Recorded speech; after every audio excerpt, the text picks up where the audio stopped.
Hey everyone, welcome back, and at this time let me show you how we can do the flashcards in Duolingo, especially if you want to earn more points, right? So if I go to the Duolingo app like this, you can see that I get to go through my progress in here and so on.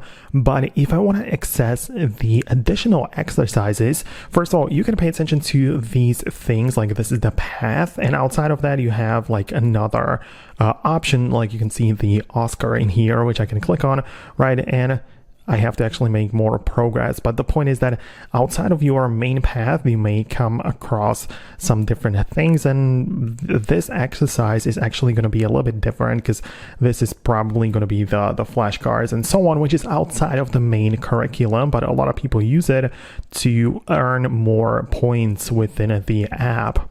Or another option would be to click on the leaderboard, which, as you can see, I'm currently in here.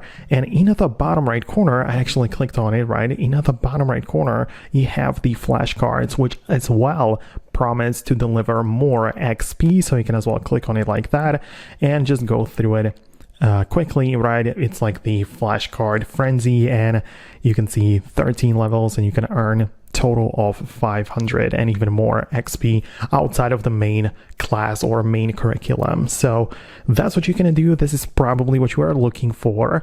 Let me know if that's the thing. Subscribe for more tutorials and videos like this one, and I'll see you later in the next uploads.